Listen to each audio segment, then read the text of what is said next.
because they are better than me now. Yeah, but anyway, I really appreciate seeing everybody here. And for my person, let me tell you what about 4 years ago, I thought I was ready to retire. So I decided to retire. But in about 2 months, I became restless and irritable. So decided to go back to my friend Dr. Shishkin, New York, and start my part-time practice again. But now I just told him about last week. Said I'm going to be 70 in a few days. I'm seriously thinking about retiring. We'll see whether I can do it or not this time. Again, thank you very much for all of you to celebrate my birthday with me. Enjoyed it. I need to say something too. I have to ask God for forgiveness because I have told so many lies this last week. Last Monday, I told CY, I said, guess what? We were down in Florida. I said, Susan Rich called me. Susan Rich is chair of the Chattanooga Symphony and Opera Association. I said, and there's going to be a 13-year-old Japanese violinist from Japan who is coming. And they are going to have the board and few select friends to go to Sushi Nabe for the reception Saturday night. I said, they are from Japan. I believe her name is Amy Hayashi. I said, but it's spelled A-I-M-E-E. Amy usually is spelled A-M-Y. I said, maybe it's a Japanese rendition for Aimi. And I said, does that sound Japanese? He says, yes. Aimi, especially the Mi, is a very popular name for Japanese girls. So anyway, that was fine. Then Brian came back very busy.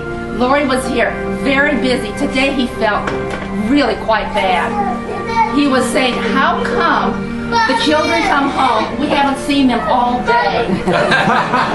I said, well, they're good kids, they're just busy, probably seeing old friends and so forth. Well, he started a scratchy throat and did not want to come tonight. He said, call Steve and Susan, just tell them you're going. I said, oh no. I didn't know what to do. So I said, I bet Brian might be there because the kids, he said, were taking a long nap this afternoon. And he will probably be there because of the symphony board members. He'll want to hobnob with them, especially now that he's a new director for the East Tennessee Symphony and Orchestra. So he'd be there. He said, no, I don't think he'll be there. I said, well, maybe so. What about Lori? Where's Lori been all day? I said, well, Lori's good friend called last night and invited Lori to some sort of Korean convention or conference today. And so today, when we drove by the Korean church, sure enough, the parking lot was so full. In fact, the cars were parked on the curb there. And he looked, he says, yeah, he says, they must have a very big convention. So Lori was there with her good friend, supposedly, along with her sister-in-law, Esther. But anyway, then he decided to come, but he said, I'm not going to dress up.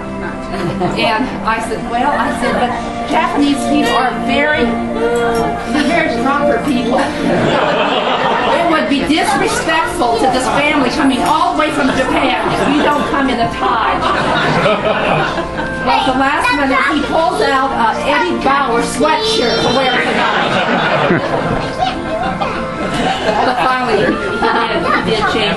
But as you know, he's very stubborn, and I cannot say too much because as soon as I do, he'll dig down and then do the opposite.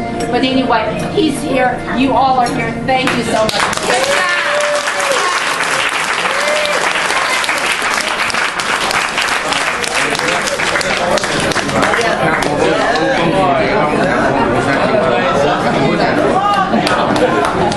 My wife said, you call this afternoon. Make sure we will be here.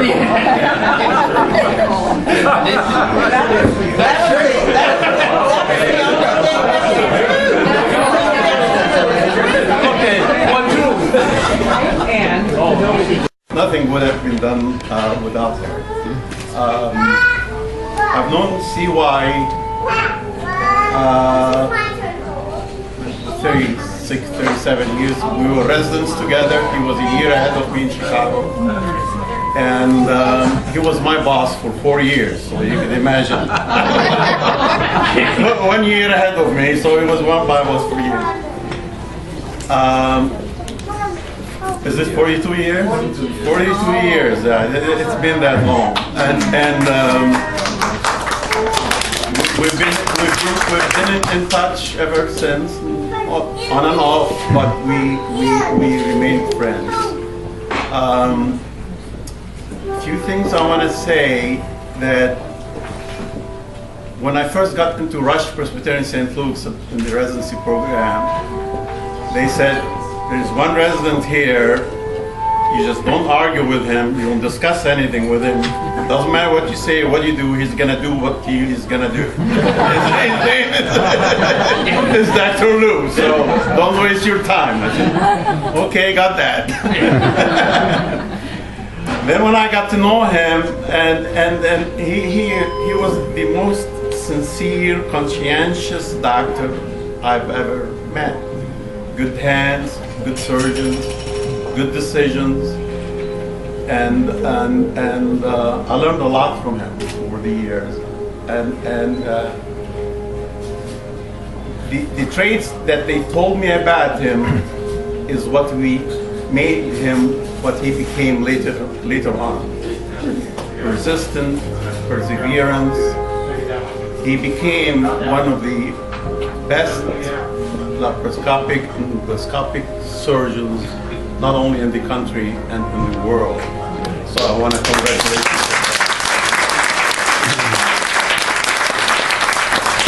And in my opinion, his best accomplishment is having these 2 beautiful children and these 2 beautiful grandchildren.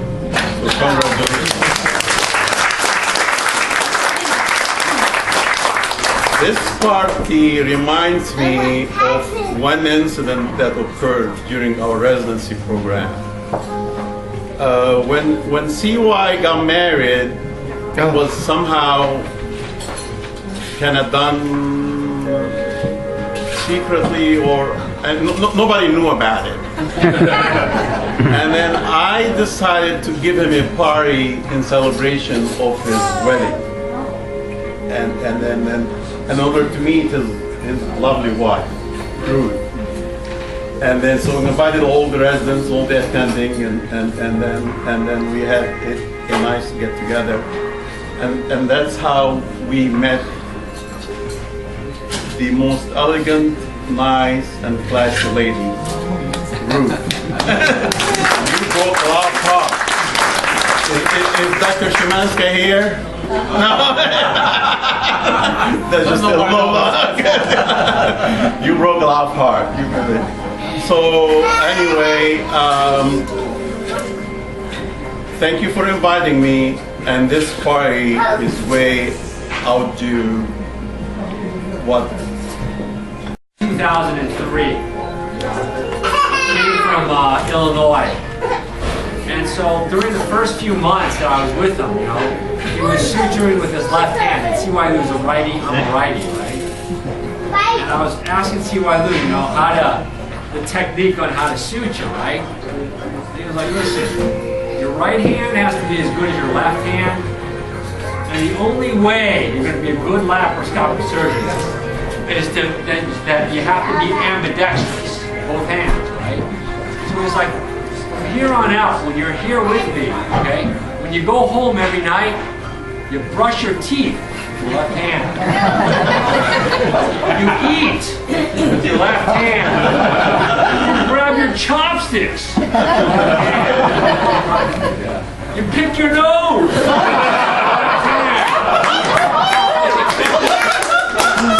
I still remember remember that lesson. I'm like, pick your nose. He's like, yes. Very important.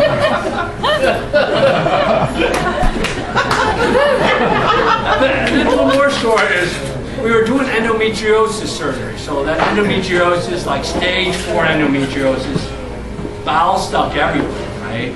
And he was going in there and he was just cut. And I'm like, Dr. Lou.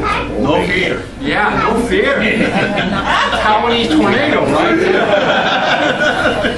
I was like, I like to have how do dinner. you know where to cut? You know where to look. Miso It was soup, like, garden salad, it was like and young son or young puppy, grasshopper. Yeah. what is a fish? It was like some people, You don't have a fish? you know, all they see is forest. No, we don't. There's like other people see the clouds through the forest. I hope one day you will see the clouds through all the forest. I would say many years later, I finally see a little bit. Thank you, Dr. Lou.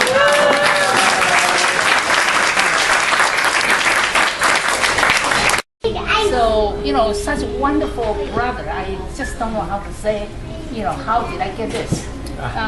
You know, the best one in the world. And also, he is so good to my mother.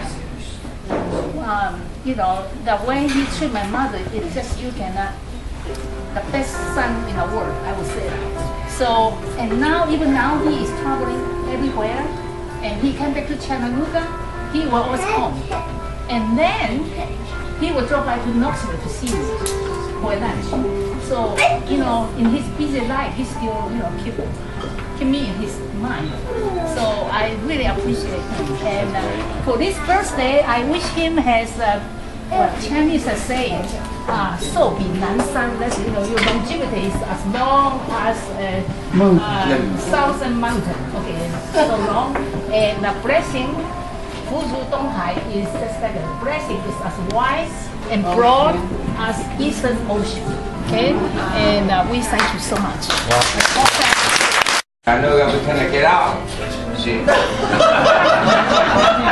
So, I guess one day, some instant was Dr. Liu. And my wife has something and to do. She hurried, said, Monet, come over. And he surprised. She said, you knew my Japanese name. Because happened to be, his Japanese name is the same as my Japanese name. So we both turn around and said, honey, what I could do? I said, oh. I usually in my practice, I don't look at your face. That's the number one, my friend. Happy birthday.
picture 做好了，哦，对对。